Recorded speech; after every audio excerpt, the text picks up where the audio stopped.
The call reached him during the quiet cycle aboard the Union vessel Horizon Dawn. John had been reviewing logistics reports when a soft chime signaled an incoming priority message. A request from the Coalition Council was not unusual, but this time the sender code was not from any human branch.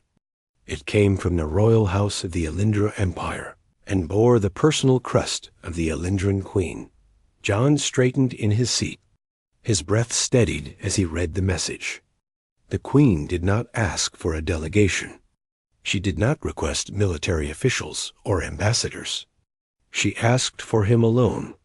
He had met Elindrans before, during the long negotiations that brought an end to a near-catastrophic conflict between their species and humanity. The Elindrans were tall, crystalline-skinned beings with elegant frames that shimmered with soft color under light. They were logical and formal. Their queen, known to most as Queen Elira, was respected as a calm and strategic ruler. John had never interacted with her personally. He had only been a junior liaison then, one human among dozens who helped keep misunderstandings from boiling into new crises. He had not thought his work significant enough to be remembered by a monarch from another world. Yet the request addressed him by name. It even mentioned his old service record as a liaison. The message asked him to travel alone to the Elindran, capital on the crystalline world of Narration, and meet the Queen in private audience.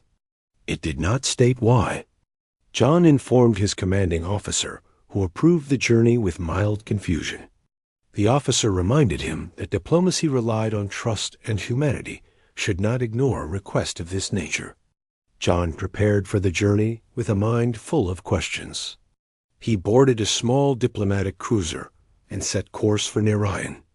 The journey lasted 2 days of starflight. During that time, John reviewed old notes from the negotiation era and tried to recall anything that might explain why he had been summoned. Nothing seemed important enough. When he arrived, he viewed Narration from orbit. Shimmering crystalline mountains reflected the light of its pale star. The cities glowed with layered structures that looked like carved light.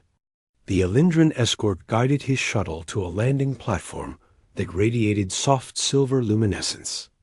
A group of royal guards waited for him. They were adorned in sleek armor that flowed like molded glass and held staff-like devices that pulsed faintly. One guard stepped forward.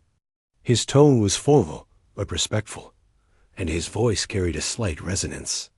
He explained that the Queen awaited John inside the Crystal Spire, the tallest structure in the city. John followed them through corridors, where walls refracted light in delicate patterns. The air felt slightly cooler than human environments, but not uncomfortably so. Elindran attendants bowed as he passed. Every gesture was calm and measured. John felt a rising tension in his chest. He wondered if he had unknowingly caused offense years ago, or if a hidden problem now required his specific skills. He was led into the audience chamber, a wide hall with a domed ceiling made of interwoven crystalline strands. The chamber glowed softly from within, as if lit by the structure itself. At its center stood Queen Elira. She was taller than John remembered from archived images.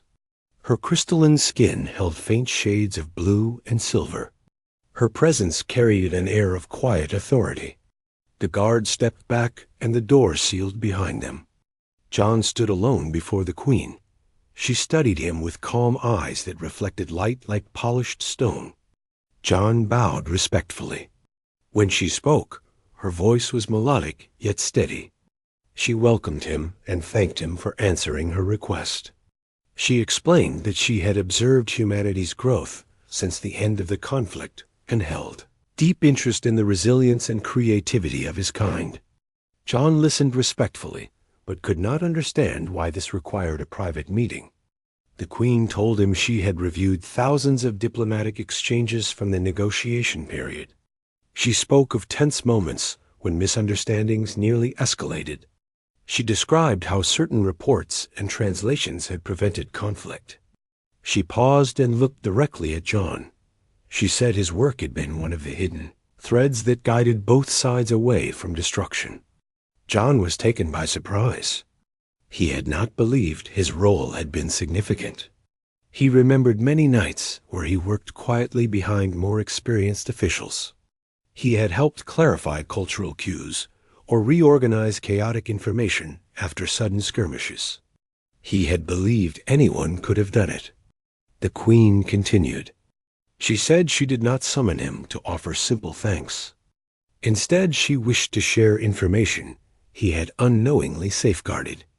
During the negotiations, her advisors had studied human behavioral records and noticed traits rare among other species. They observed that humans could endure immense hardship while still seeking solutions that preserved both themselves and those they encountered. She said John embodied that trait during every crisis moment he handled. John felt a mix of confusion and humility. He tried to respond, but the Queen gently raised a hand. She explained that she had requested him alone because she wished to place before him a proposal that could shape relations between their species for generations. John remained silent, trying not to let his thoughts race. The Queen activated a projection from the center of the chamber. A rotating image of the galaxy appeared, several regions highlighted in soft gold. She explained that her empire had discovered faint traces of an ancient network created by an unknown civilization long before either species evolved. This network connected distant stars using principles not yet fully understood. The Elendrans had attempted to unlock its secrets, but progress remained slow. Their crystalline thought structures excelled in patterns, yet struggled with chaotic variables. She turned to John and explained that humanity, by contrast, thrived on chaotic problem-solving and improvisation. She believed the ancient network required a mindset that could merge structure with unpredictability. She believed the key might lie in integrating human insight with Elendran pattern knowledge. She wanted him to act as the first human envoy granted full access to the research chambers, hidden beneath the crystal spire. John had never imagined such an offer. Access to Elendran high research was rare even among their elite. The fact that the Queen trusted him with it felt overwhelming. He asked why she had chosen him specifically out of all humans. His training was modest. He was not the most decorated officer, nor the most advanced thinker. The Queen replied that she had seen the records of moments when chaos threatened negotiations. She had noticed that when information became tangled, he found pathways through confusion with intuition rather than force. She said she wanted that quality to guide the first stage of the joint study. She said she valued not only human boldness, but human empathy, and she saw that in him years ago, even though he never saw himself. John took a breath and considered the weight of the proposal. The ancient network might hold secrets that altered travel, communication, or even the understanding of consciousness. It might also hold dangers. He asked the Queen if she was certain that opening this research to humanity would not risk destabilizing the delicate peace. The Queen assured him that she would oversee every step and that the Elendran Council approved this collaboration. The Queen motioned for him to follow her. They walked through a hidden passage that opened from the back of the chamber. The corridor sloped downward, and the walls slowly shifted from translucent blue to deep violet. After several minutes, they entered a chamber far below the surface. It was circular and filled with hovering crystalline fragments that pulsed in rhythmic patterns. The air hummed as if alive with silent energy. The Queen explained that these fragments were remnants of the ancient network's interface material. They did not behave like Elendran crystal or human metal. Instead, they responded to thought patterns and emotional signatures.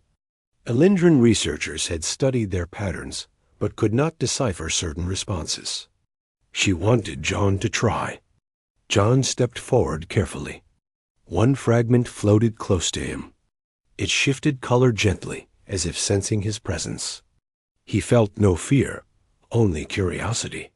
He extended a hand, but did not touch the fragment. Instead, he focused on the memory of the negotiations, the desire for peace, the idea of connection. The fragment brightened softly. A quiet vibration filled the room. The Queen watched with clear surprise. She said the fragment had never responded this way. John remained focused. Another fragment drifted toward him and flickered with soft white light. A projection formed between the fragments. Symbols appeared that neither he nor the Queen recognized. They shifted and overlapped in complex but graceful motions. John felt an odd resonance, as if the fragments reacted to intention rather than logic. The Queen took careful notes through a crystalline device. She asked John to describe his mental approach. John explained that he simply tried to understand the fragments without trying to control them. He treated them as partners in thought. The Queen nodded and seemed impressed. Hours passed as they tested different approaches. The fragments responded to John's intuition, while the Queen translated pattern changes into workable data. For the first time, the ancient symbols formed partial sequences that hinted at navigational pathways. The Queen paused and told John that they might have discovered preliminary threads of a star route long lost to history. John felt humbled. He had come expecting a diplomatic request, not